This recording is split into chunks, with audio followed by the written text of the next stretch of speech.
es Luis Charra, soy oriundo de la provincia de Córdoba, nací en la provincia de Córdoba y estudié en la Universidad de Córdoba. Yo egresé de la universidad en el año 75. Por supuesto que Córdoba es una ciudad universitaria que produce profesionales en forma constante y la gran preocupación del egresado es conseguir un trabajo pronto y un programa de capacitación, ¿no? De hecho, el médico sale de la universidad apenas sabiendo el lenguaje médico, el léxico, ¿no? De ahí en más, frente a un paciente, la realidad es totalmente distinta a lo que uno venía viendo en los libros. Así que esas dos preocupaciones, laborales por un lado y de capacitación por el otro. Así que bueno, intenté varios caminos posibles y finalmente me trasladé a la Patagonia, donde en Río Negro se inició un plan de salud en el año 73, que pintaba muy bien, y fui a parar a Chuele, en la provincia de Río Negro, en 4 zonas sanitarias: Bariloche, Viedma, Roca y Chuele. Y yo entré en Chuele. Ahí hice un par de años de medicina general, una especie de residencia rural, y me encantó la medicina pública. Ahí después vino el golpe del 76 y bueno, los que participábamos de la medicina pública eran un poco mal vistos por la parte privada y había esas grietas que no empezaron ahora, sino desde aquellos tiempos, donde lo público y lo privado eran sectores confrontados y que aparentemente no podían trabajar juntos. Con el tiempo me di cuenta que no era así. El ejercicio de la profesión médica puede ser honesto o deshonesto, afuera o adentro, ¿no? Bueno, lo cierto es que durante el gobierno militar que se inició en el 76, el golpe de Estado, tuvimos que salir de Río Negro. Hace mucho nos echaron y Neuquén tuvo una gran aceptación de los médicos que venían de esas provincias que tenían otros planes de salud. Incluso el plan que se había iniciado acá un par de años antes, sí, no más de 3 años antes, tenía un buen nombre y daba cabida a los profesionales con inquietudes de aprendizaje y como fuente de trabajo también. Así que, bueno, no tuve problemas, rendí acá en Neuquén y entré y me tocó San Martín de los Andes como destino. Había varias opciones, yo no conocía la provincia, apenas la capital. Y bueno, me tocó San Martín de los Andes, que bueno, después me enteré que era uno de los más buscados porque justamente era muy bonito, turístico, que aparte de una población grande, no era tanto como ahora, pero sus 12 a 16 mil habitantes tenía y daba la oportunidad de una vida social, deportiva, qué sé yo. También lo turístico en invierno con el esquí, la pesca en el verano. En fin, eran cosas que atraían además a cualquiera a radicarse en este lugar. ¿Y la residencia la hizo en Río Negro? En Río Negro hice mi residencia de medicina general. Entonces, de todos modos, yo había en la Universidad de Córdoba, como practicante, había estado en el servicio de obstetricia. Entonces, toda mi residencia giró en torno a la obstetricia. Cuando caí a San Martín de los Andes, era un grupo de 12 médicos y había un solo obstetra, ginecobstetra. Entonces, yo empecé a trabajar con él. Y entonces hice una especie de capacitación en el servicio, que con el tiempo se transformó en una especialidad, porque yo vine a Neuquén Capital, hice una residencia en obstetricia más adelante, gracias a eso seguí trabajando hasta la actualidad, ¿no? Yo estoy jubilado en el estado provincial, pero me dedico a la ecografía obstétrica y ginecóloga, que es lo que aprendí en los últimos años en el Hospital Neuquén. Así que bueno, con el tiempo me fui volcando entonces a la tocoginecología, y en un hospital cabecera de zona, con 4 clínicas básicas que se atendían, único servicio asistencial de la población era ese, no había medicina privada, y nos daba la oportunidad de crecimiento. La verdad que era una pasión, una cosa muy, muy linda. Me tocó a mí, creo que a todos mis compañeros, había así como una mística, ¿no?, de la medicina hospitalaria, que era muy interesante. O sea, éramos defensores y no había horarios y transmitíamos eso y nos transmitían eso. Así que fue muy interesante, creo que fue uno de los mejores momentos de mi vida profesional, ¿no? Hace 40 años más o menos que egresé, casi 40. Y fueron unos años muy lindos, un crecimiento profesional y personal muy interesante, que lo disfruté mucho, ¿no? ¿Y quién le transmitía esa mística? Y era todo, ¿no? Pensemos que estamos en la década del 70, ¿no? Había todo un movimiento continental y también acá, con grupos que pertenecían de la izquierda peronista y otros grupos no peronistas, pero bueno, no sé si ustedes están, bueno, sí, más vale, están ustedes. Había una puesta, digamos, del Estado al servicio de las clases más desposeídas, por así decirlo. Había así como un intento de cambio, ¿no? Me parece que fue una cosa, un proceso cultural que se dio en muchas personas y bueno, uno en lo personal también participa de eso. Hacer de la profesión un servicio, ¿no? O sea, me parece que todos llegamos con eso. Por supuesto que había gente que lideraba eso, esas corrientes, por así decir. Siempre había un modelo de conducta que uno quería imitar, le gustaban los buenos gestos, el respeto del paciente. Yo recuerdo personas así como Gregorio Quirino Costo, uno de los viejos compañeros que falleció tiempo después, que era un fanático de la medicina pública, ¿no? De toda manifestación popular, de la música y del arte y de la literatura, ¿no? O sea, me parece que era una cosa que no vino de una persona, era un grupo, digamos, una cosa, una cosa generacional, diría, que nos atraía hacia la medicina hospitalaria, ¿no? A la medicina pública. Era muy interesante, imagínense que yo llegué en el año 76, el plan de salud se inició por el 73, ¿no? Muy poquito tiempo antes, y los pocos médicos que había, por ejemplo, antes no tenían una formación lineal, así, como apareció en las residencias tiempo después. Entonces eran médicos, incluso con las vías de comunicación, con Neuquén era muy difícil, no había ni siquiera comunicación telefónica. Entonces, si uno tenía un caso, una duda, tenía semanas para evacuar esa duda. Hoy en día, metemos en Google, en 3 minutos lo sabemos. Antes eran meses que demoraba. Y uno no podía hacer una experiencia. Si veía que una fractura, por ejemplo, de muñeca, para decir, qué sé yo nunca había visto, por ejemplo. Entonces, ¿cómo hago? Tenía que buscar un libro de traumatología y ver. Y bueno, y para mí el libro era la Biblia, porque no tenía otras posibilidades de evaluar distintas conductas terapéuticas. Entonces, era muy difícil. Y bueno, y por supuesto ese médico solo, o muy poco, transmitir a la gente que colabora con él, los agentes sanitarios, las enfermeras, todas empíricas, no había una carrera de enfermería.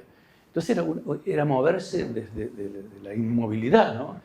Para prestar un servicio que era casi todo espíritu, todo amor y poca calidad técnica, si uno quiere compararlo con lo de hoy, ¿no?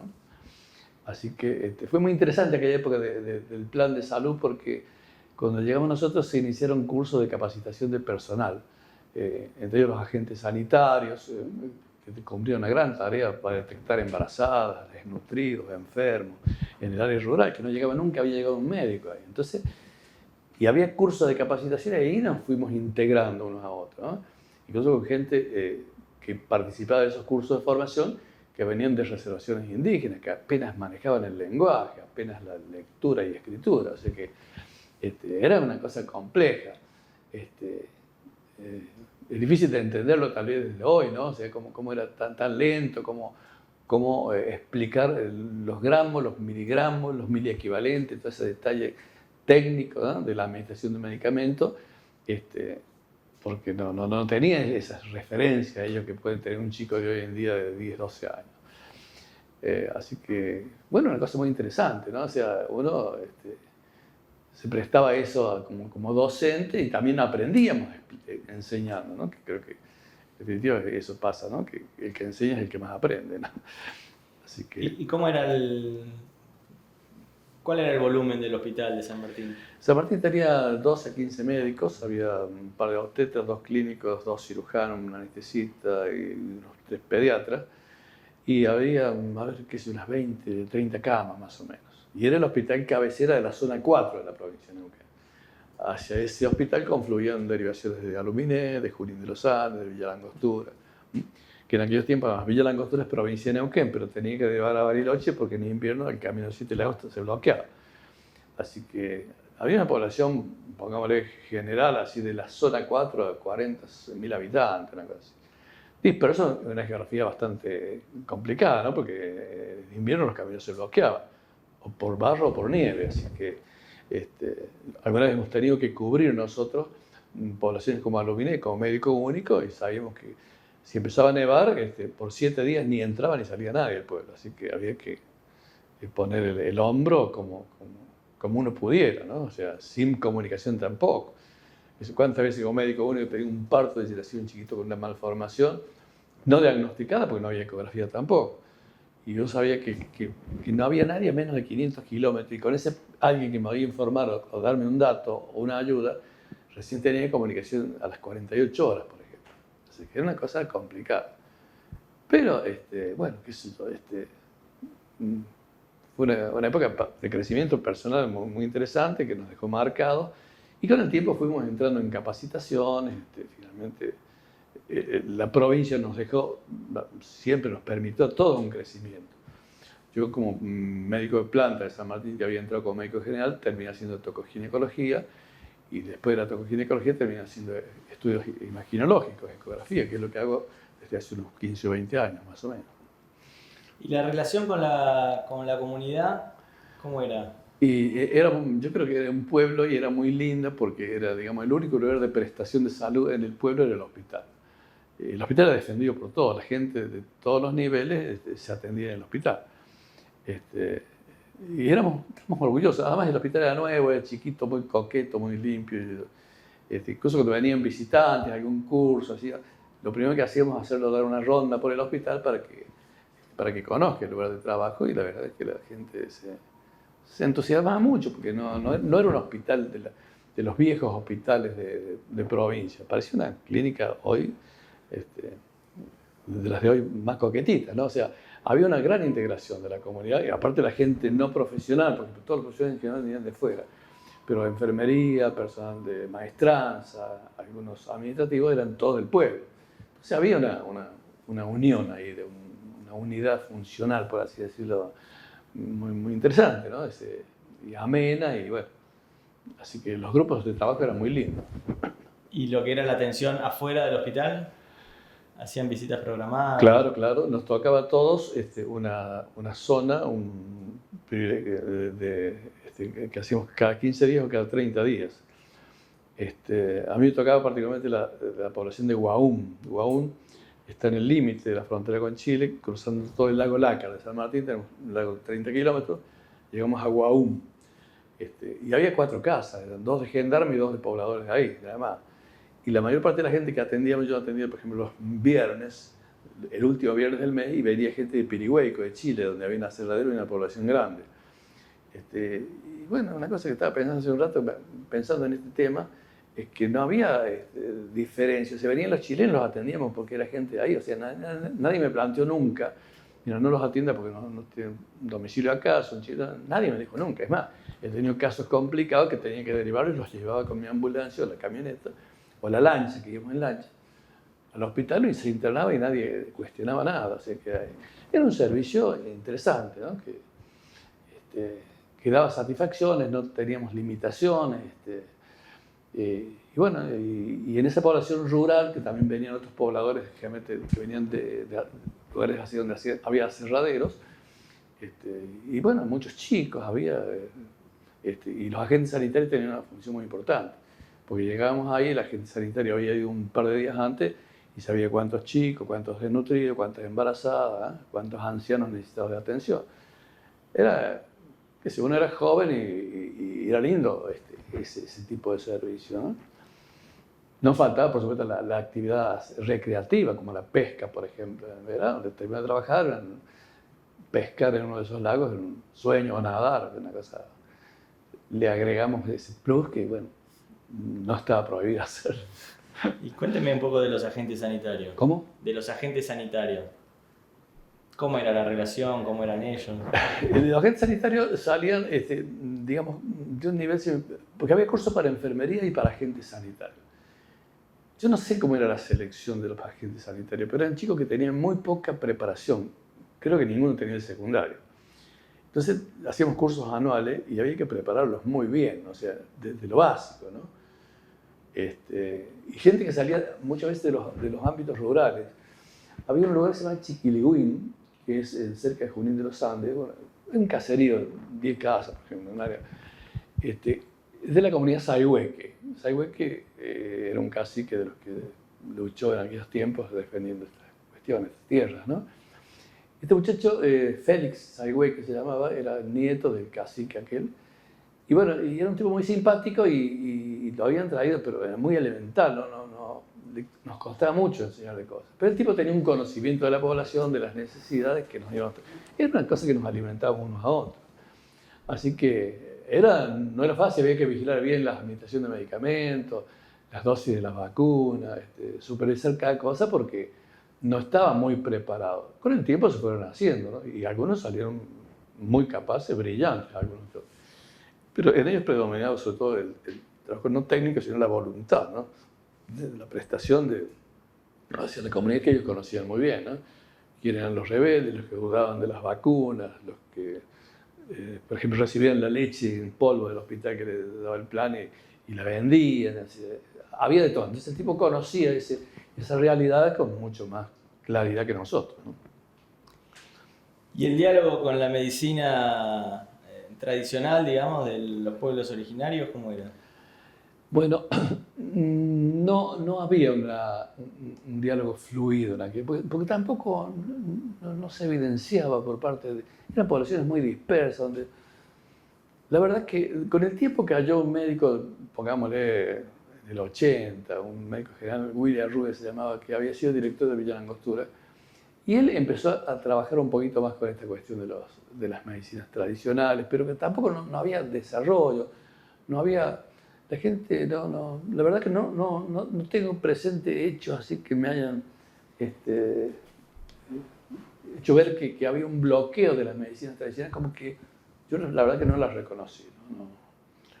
No acá, porque en esta parte del país, tal vez en otras partes, en Santiago, en el norte argentino, haya habido una historia más frondosa, por así decir, de las medicinas folclóricas, tradicionales, ¿no? Acá no lo vi nunca, así, con fuerza, como para que... ¿Nunca fue algo que usted haya sentido? No, muy a lo lejos, pero cositas que pueden pasar en cualquier lado, qué sé yo. Yo recuerdo en Zapala una vez, una anécdota pequeña, ¿no?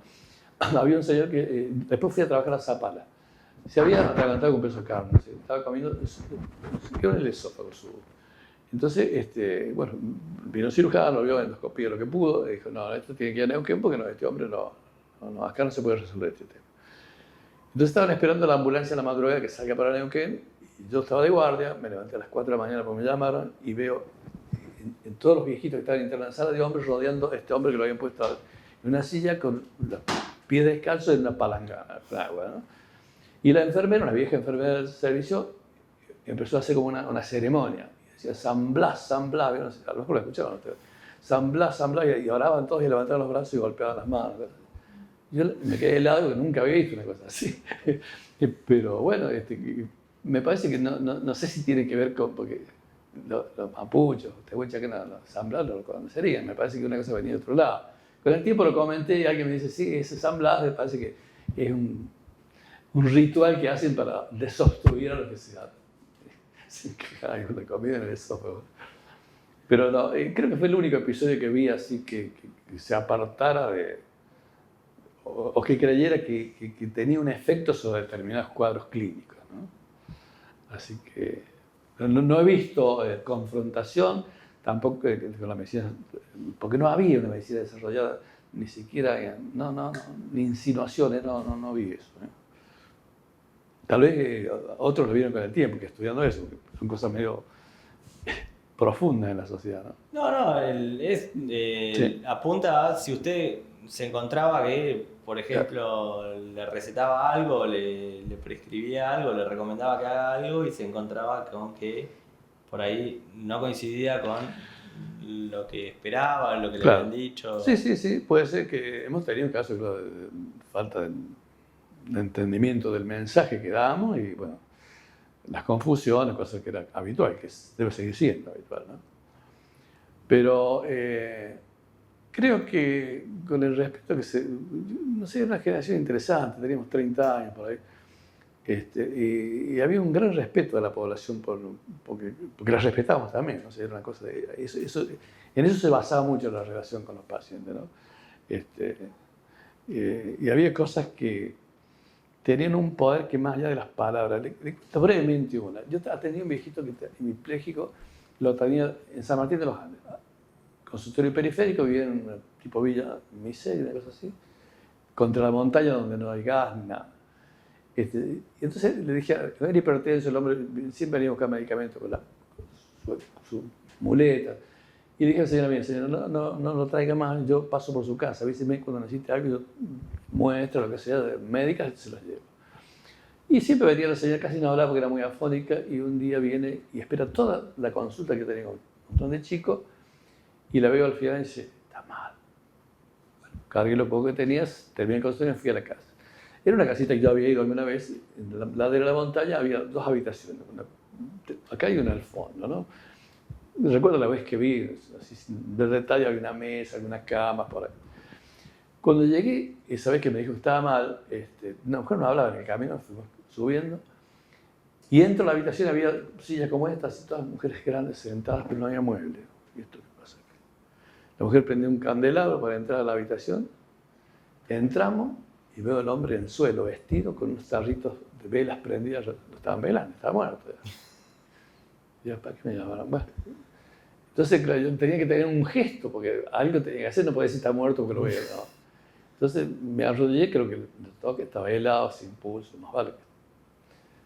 Entonces no dije nada, porque la mujer no hablaba, o sea, era una cosa sin palabras. Y bueno, yo me levanté y la miré con la cara, le había dicho, está muerto.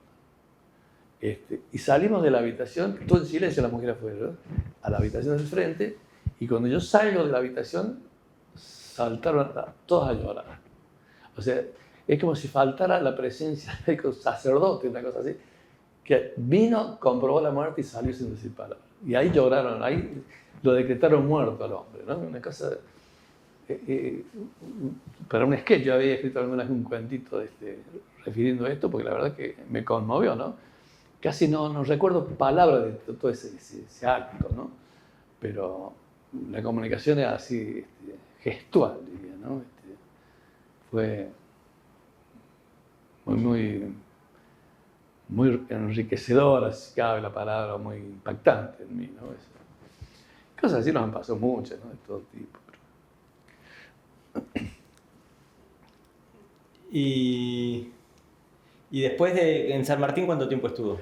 Tuve 6 años en San Martín y después fui a Zapala. Zapala está 200 kilómetros al norte, un hospital más grande. Yo quería hacer, en medicina, yo hacía obstetricia y medicina general, pero quería hacer solamente obstetricia y en Zapala tenía esa posibilidad.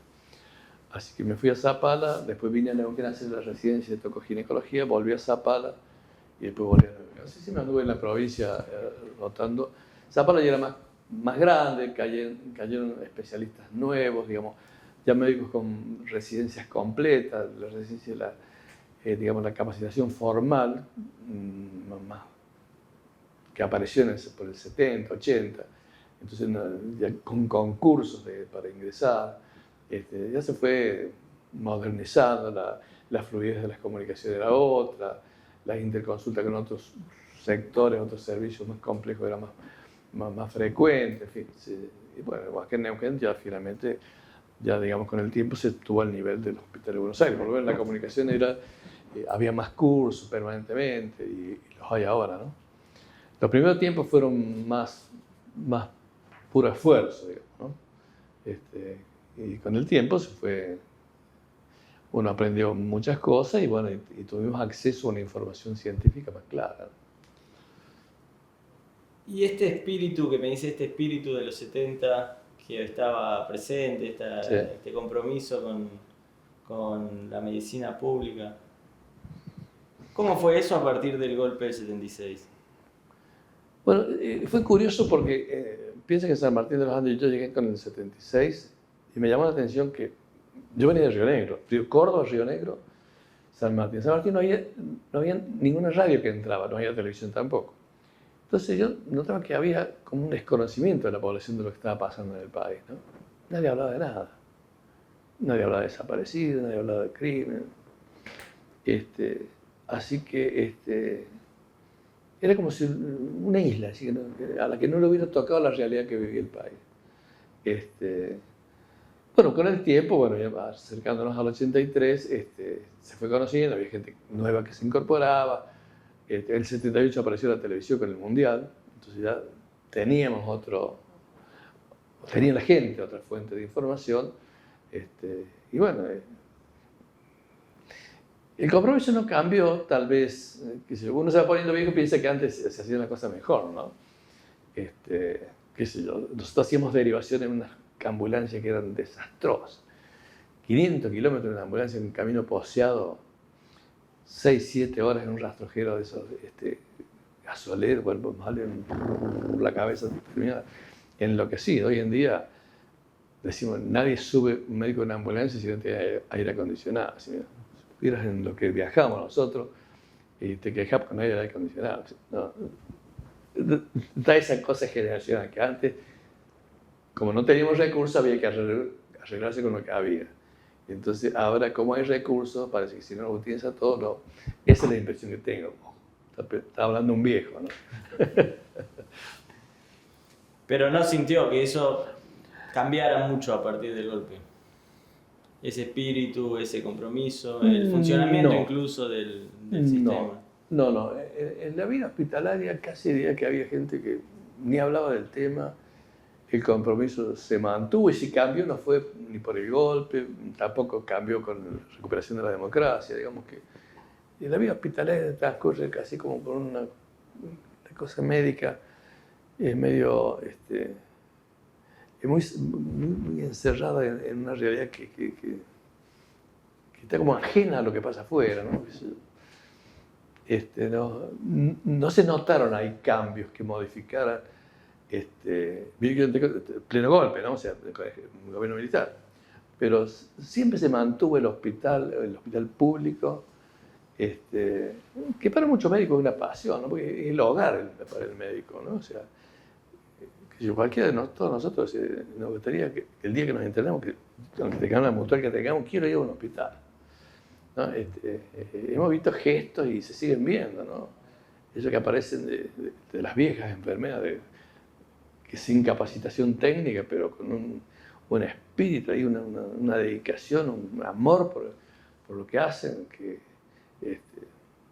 uno no ha visto en otras áreas, que eso no sé, educación, me imagino que habrá maestros que también, pero en el hospital público es una cosa que alimenta constantemente, ¿no?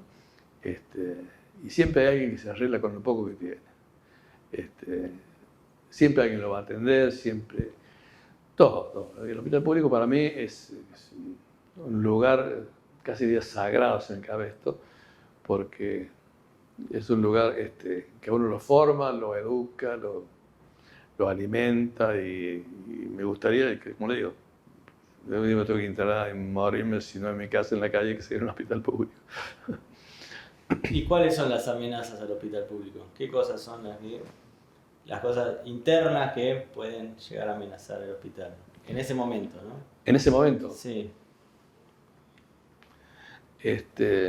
Bueno, en aquellos tiempos, por algún intento privado, pero no, yo creo que eran inofensivos. Había el grupito, para alguno que tenga una inquietud económica distinta, un profesional, poner un instituto privado, que bueno, es su negocio, que es su riesgo, tiene alguna inquietud empresarial. Yo no veía riesgo en aquellos tiempos, ¿no? para el hospital público. ¿Y la adaptación personal cómo fue? Su vida personal.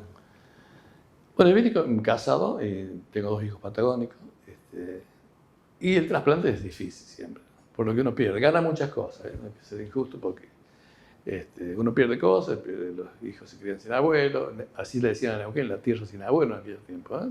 Los abuelos habían quedado en Córdoba, Mendoza, Santa Fe, Buenos Aires. Hoy los abuelos somos nosotros, ¿no? Pero antes no, los abuelos habían quedado en su lugar. La tierra sin abuelo. Entonces, se da esa cosita, esa pérdida de esa livianidad de la familia, ¿no? Por ejemplo, mi padre murió en Córdoba y mi hijo está en Córdoba y me habla por teléfono y dice, tu viejo está muy jodido.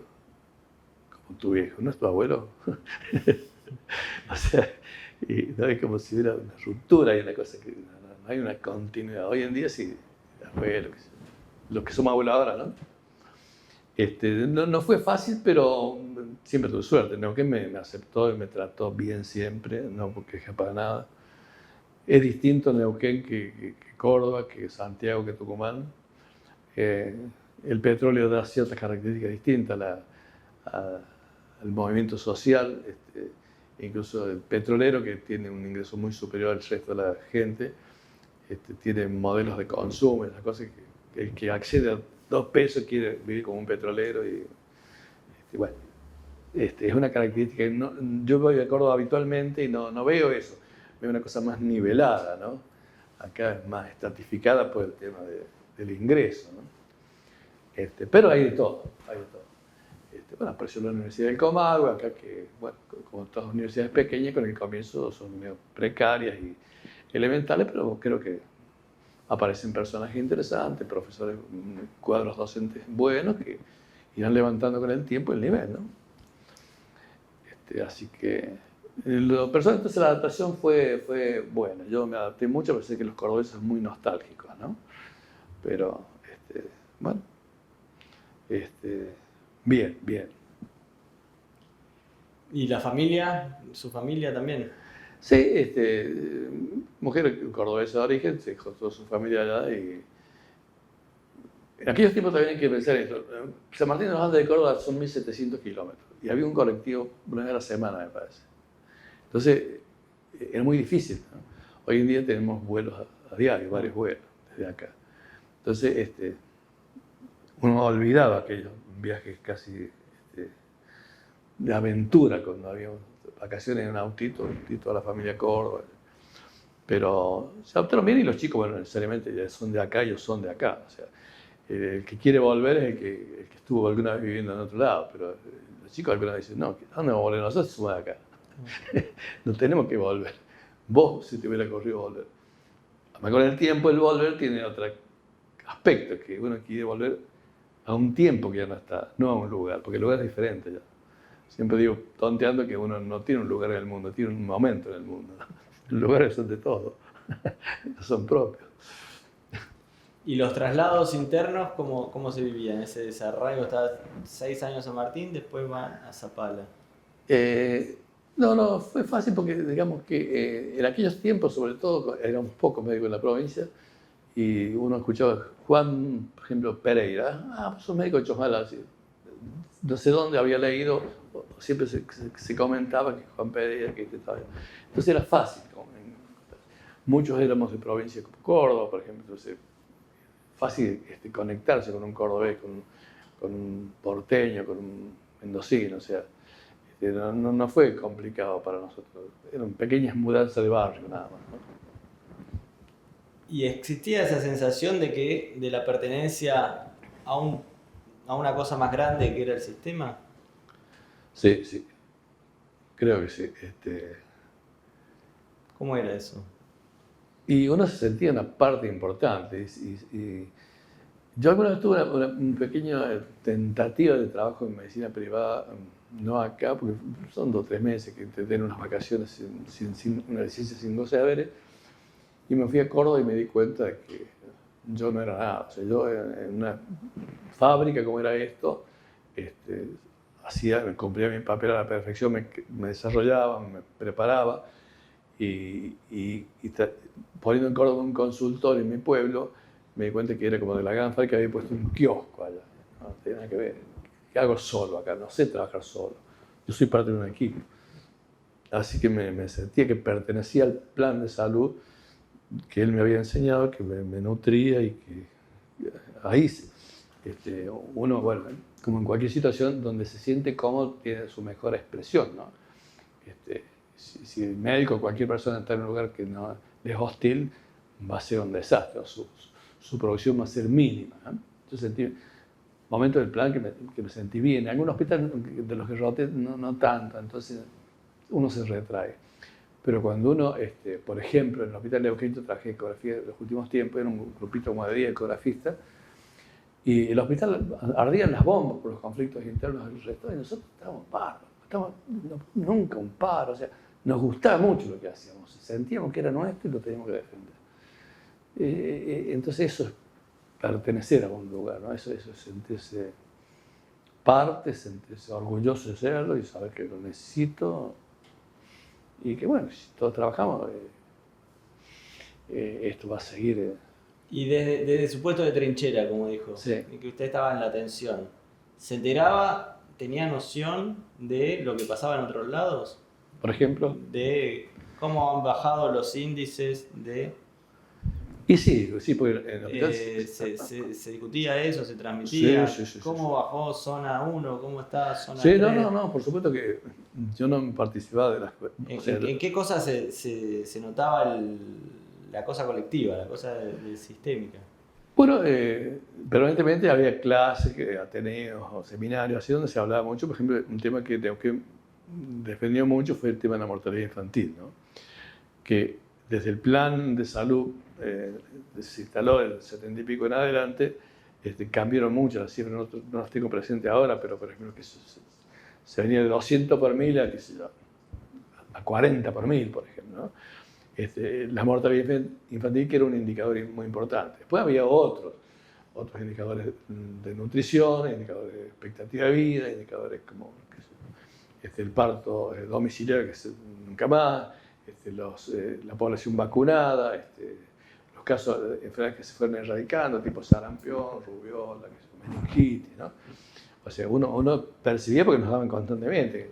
Todos los miércoles o los viernes había clases y bueno, o la daba un cirujano, o la daba un pediatra, un tocoginecólogo, o bien el director del hospital, que era generalmente un sanitarista, que nos explicaba y bueno, nos puntualizaba algunas cosas que habíamos que ajustar. O sea, no, era una cosa que uno era consciente claramente de los cambios. Y bueno, también percibía desde la trinchera cosas como que por ahí cada uno en lo suyo, a veces, esto es muy, muy elemental lo que voy a decir, pero comete errores. Los sanitaristas, por ejemplo, tantas enfermedades, por ejemplo el dengue, por darle un nombre, que no manejo números, ¿no? Pero uno dice, la población como nuestra, la cantidad de accidentes automovilísticos que hay, mata miles de personas. Y el dengue, ¿cuántas personas mata? Y sin embargo, las campañas contra el dengue son mucho más importantes que las campañas de prevención de accidente vial, ¿no? Por ejemplo. Entonces, la mortalidad infantil era un problema del 50. Hoy en día, la mortalidad de jóvenes se ocurre por los accidentes. Entonces, acá hay que trabajar. Acá no hay vacuna, hay otras medidas que tomar, que no serán estrictamente médicas, serán de otro orden, de otra gente, pero hay que ir cambiando la detección de los conflictos que verdaderamente afectan a la sociedad, ¿no?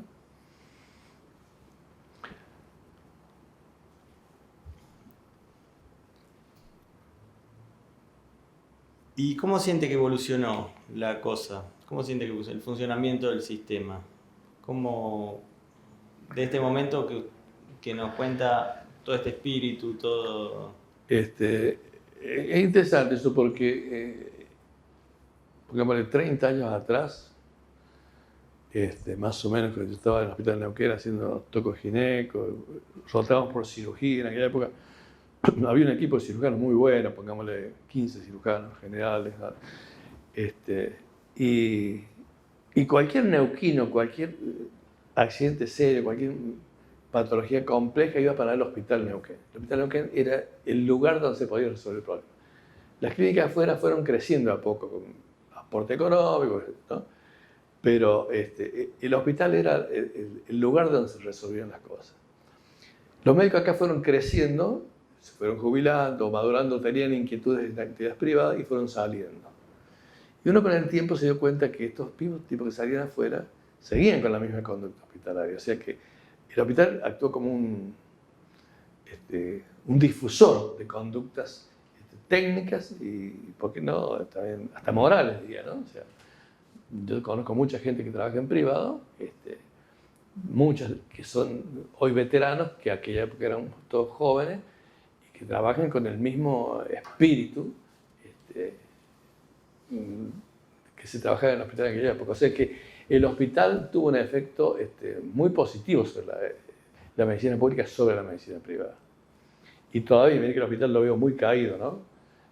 Pero sin embargo, el hospital siempre es un lugar de referencia, de buena calidad de atención. Usted se refiere siempre al hospital. ¿Incluye ahí los lugares de menor complejidad, los centros de salud? Claro, porque Neuquén tenía, sobre todo, una de las cosas del plan era el sistema escalonado de las complejidades menores a las mayores, ¿no? Y aquí en Neuquén, hoy en día, está el Hospital Boca Roldán, Centenario, Plotier, muchos centros periféricos, y hay un flujo constante, un camino bien allanado y permeable, diría, que facilita la interconsulta. No digo hospital porque, digamos, donde yo trabajé al final, pero en realidad todo el sistema. Y habiendo trabajado en el hospital, también hemos sido médicos atendiendo en nuestros horarios, como aquella época que trabajaba en Guaú, yo en San Martín de los Andes, y he trabajado en consultorios periféricos. Me tocaba un viernes, por ejemplo, en Valentina Sur, un barrio Progreso. Fue muy interesante, creo que fue muy bien diseñado el plan de salud. Dio muchas respuestas, capacitó gente, profesionales, no profesionales. Y lo demás fueron por ahí cambios sociales de otro tipo, pero creo que fue muy interesante. Yo por ahí viajo a otros lugares, a otras provincias, paso por ahí, y no veo esta linda, este diseño así de derivaciones y de capacitaciones como se ve acá. Lo importante de los lugares de esto con planes es que se trabaje con normas en general. Yo por ahí he visto provincias importantes como Córdoba, en un lugar turístico donde cada uno se lo quiere, o sea, cada uno tiene su propia norma, como esto, ¿no? Acá se trabajó siempre y se discutían, y de hecho había constantemente actividades así de formación, ¿no? Tanto sea en el interior como acá. O sea, yo creo que fue muy bien diseñado, se trabajó bien, se invirtió bien y los resultados fueron buenos, me parece, ¿no? Sigue siendo un lugar, después de 40 años, no sé cuánto llevo, que vale la pena, valió la pena y bueno, y uno tiene que hacer, se lo transmitimos a los más jóvenes también, ¿no? Que esto es de todos y hay que defenderlo porque, bueno, el mundo está complejo y con un mar de estiércol, como decía un amigo, pero bueno, el barquito hay que mantenerlo lo más limpio que se pueda, ¿no? Es la forma de navegar, más cómoda por lo menos. Bueno, y si tuviera que hacer un poco, ya lo dijo, pero una evaluación global del sistema y de su vida en el sistema de salud. El sistema, así resumiendo, armando un poco el rompecabezas de todo lo que dije, me pareció excelente. Yo casi lo desconocía. O sea, yo había estado en Río Negro, se diseñó un plan parecido. Duró muy poco aquello, ¿no? Apareció en el 75 y 73, perdón, y desapareció en el 76 con el golpe. Acá venía un poquito y se sostuvo. Eso fue una ventaja, creo que es un mérito de los gobiernos provinciales que hubo en aquella época. Felipe Zappa, que fue uno de los más conocidos, que incluso tenía gente en el Ministerio de Salud. Cuando yo entré, había un médico militar que se llamaba Jorge, que era un gran cirujano del equipo de Minchans, un servicio de cirugía de Buenos Aires muy competente, de prestigio internacional. Bueno, Jorge, este ministro, era un tipo que defensor del hospital público. Entonces me llamó la atención que un médico militar prestara se dedicara, recibiendo órdenes de Zapata y gobernador, a mantener el plan de salud. Así que eso fue un aspecto que de entrada nos facilitó todo, ¿no? Fue una gestión favorable de esa gente. Y bueno, bien diseñadito este asunto de la estratificación de las complejidades para llevar a la máxima complejidad técnica acá, sin abandonar lo básico, la medicina primaria, la asistencia primaria. Me parece un gran logro y que todavía esos logros se mantienen. Es una institución, y en lo personal, yo la verdad estoy chocho con Neuquén, muy contento porque me permitió, bueno, vivir de esto, disfrutar, y no la puedo dejar la profesión porque me gusta mucho, ¿no? Me gusta por eso, porque aprendí bien, con buenos referentes, con gente que aunque ya no están, jubilados unos, muertos otros, pero casi como que cuando uno se rodea de buenos amigos, termina siendo la persona más buena. Me parece. Los amigos tienen mucho que ver en esto, los formadores, los maestros, ¿no? Que, digamos, un poco para honrar a ellos, no son palabras, son cosas que reales, que en la actitud de cada uno, por ahí se cansa, uno se equivoca, puede cometer errores, pero me parece que de la gente que yo he conocido, la mayoría, la inmensa mayoría, han tenido una conducta constante, de respeto por la profesión, por el hospital público, Y la mayoría agradecidos de Neuquén, porque ya somos abuelos en esta provincia y nos hemos quedado acá para... Cuando me preguntan dónde... yo que soy fanático de Córdoba, porque nací ahí y me crié ahí. Me preguntan, cuando me muera, ¿dónde me van a enterrar? Y digo, y tiene que ser Neuquén. Con la novela de García Márquez, ¿se acuerdan de 100 años de soledad? Que José Arcadio Buendía dice, no somos de acá porque acá no tenemos muertos. Y la mujer dice, no si hace falta que seamos de acá porque se muera alguien, me muero yo. Está bueno. Entonces, si uno se muere y los hijos están acá, se nacieron acá, va a ser el lugar que se van a quedar, ¿no? O sea, porque van a tener un muerto, además de todo lo que tienen. Bueno, muchas gracias.